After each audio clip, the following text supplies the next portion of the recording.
ಕಾಂಗ್ರೆಸ್ನವರನ್ನು ಬಿಜೆಪಿಯವರು ದೇವಾಲಯ ಹಿಂದೂ ವಿರೋಧಿಗಳೆಂದು ಬಿಂಬಿಸುವ ಕೆಲಸ ಮಾಡುತ್ತಿದ್ದಾರೆ ಎಂದು ಸಚಿವ ಸಂತೋಷ್ ಲಾಡ್ ಹರಿಹಾಯ್ದಿದ್ದಾರೆ. ಹುಬ್ಬಳ್ಳಿ ನಗರದ ವಿಮಾನ ನಿಲ್ದಾಣದಲ್ಲಿ ಮಾಧ್ಯಮದವರೊಂದಿಗೆ ಮಾತನಾಡಿದ ಅವರು, ದೇಶದಲ್ಲಿ 32 ಕೋಟಿ ದೇವರುಗಳನ್ನು ಯಾರು ಕಾಪಾಡ್ತಿದ್ದಾರೆ? ಚುನಾವಣೆ ಬಂದಿದೆ, ಅಧಿಕಾರಕ್ಕೆ ಬರಬೇಕೆಂದು ಬಿಜೆಪಿಯವರು ಮನಬಂದಂತೆ ಹೇಳ್ತಾರೆ, ಹೇಳಲಿ ಎಂದರು.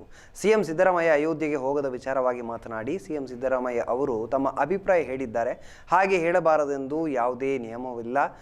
ಬಿಜೆಪಿಯವರಿಗೆ ರಾಮ ಮಂದಿರ ಚುನಾವಣೆ ಮುಗಿಯುವವರೆಗೆ ಅಷ್ಟೇ ನೆನಪಾಗುತ್ತದೆ. ಈಗಾಗಲೇ ಶಂಕರಾಚಾರ್ಯರು ಬೈಕಾಟ್ ಮಾಡಿದ್ದಾರೆ, ಅವರನ್ನ ಮೀರಿ ಬಿಜೆಪಿಯವರು ಇದ್ದಾರೆಯೇ? ಇದೀಗ ಬಿಜೆಪಿ ಅಧಿಕಾರ ದುರುಪಯೋಗ ಮಾಡಿಕೊಳ್ತಿದೆ ಎಂದರು.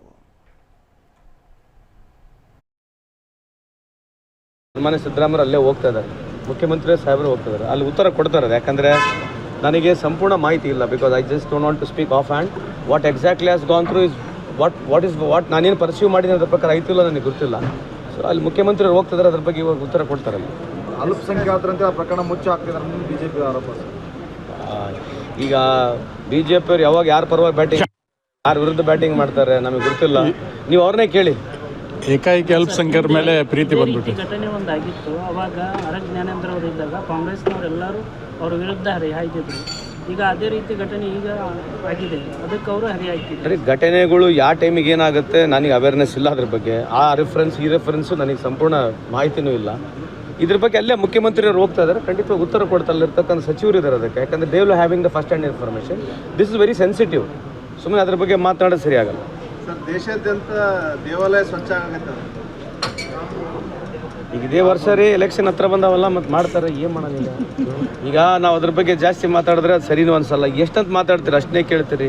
ಈ ಚುನಾವಣೆ ಆದ್ಮೇಲೆ ನೋಡೋಣ ಎಷ್ಟು ದೇವಾಲಯಗಳು ಎಷ್ಟಿದ್ದಾವೆ. ಈಗ ಅದೇ ಹೇಳ್ತಿರೋದಲ್ಲ, ಈಗ ನಮ್ಮನ್ನು ಯಾವ ರೀತಿ ಪ್ರತಿಬಂಧಿಸ್ತಾರೆ ಅಂದರೆ ನಾವೇನೋ ಒಂಥರ ಎಲ್ಲ ಟೆಂಪಲ್ ವಿರೋಧಿಗಳಿದ್ದೀವಿ, ಹಿಂದೂ ವಿರೋಧಿ ಅಂತ ಪ್ರತಿಬಂಧಿಸ್ತೀವಿ. ಈಗ ಈ ಶಕ್ತಿಪೀಠಗಳು ಎಷ್ಟಿದಾವೆ ಈ ದೇಶದಲ್ಲಿ? ಎಷ್ಟು ಶಕ್ತಿಪೀಠಗಳಿದಾವೆ ಈ ದೇಶದಲ್ಲಿ? ಇಷ್ಟು ವರ್ಷದಿಂದ ಶಕ್ತಿಪೀಠಗಳು ಮತ್ತು ಯಾರು ಕಾಪಾಡ್ಕೊಂಡು ಬಂದಾರ?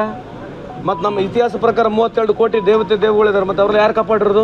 ಇವ್ರು ಕಾಪಾಡಿರೋದ? ಇತಿಹಾಸ ಪ್ರಕಾರ 32 ಕೋಟಿ ದೇವತೆಗಳು ಅಂತ ಇದಾವೆ ಅಂತ ಹೇಳ್ತಾರಲ್ಲ, ಮತ್ತು ಯಾರು ಕಾಪಾಡಿರೋದು ಇವಲ್ಲ? ಮತ್ತು 1 ಸ್ಕ್ವೇರ್ ಮೀಟರ್ನಲ್ಲಿ ಅಥವಾ 1 ಸ್ಕ್ವೇರ್ ಕಿಲೋಮೀಟರ್ನಲ್ಲಿ 20 ಟೆಂಪಲ್ಗಳಿದೆ ಗೊತ್ತಿಗೂ. ಮತ್ತು ಇವೆಲ್ಲ ಯಾರ ಕಾಲಿಂದ ಆಗಿರೋದು? ಇವ್ರ ಕಾಲಿಂದ ಆಗಿರೋದ ಟೆಂಪಲ್ಗಳು? ಏನ ಸರ್, ಚುನಾವಣೆ ಬಂದತ್ತೆ, ಮಜಾ ಮಾಡ್ತಾರೆ, ಮಾಡಲಿ, ಏನಿತ್ತು? ಅಧಿಕಾರ ಬರ್ಬೇಕಲ್ಲ. ಈಗ ಅಧಿಕಾರ ಹೆಂಗೆ ಬರ್ಬೇಕೀಗ?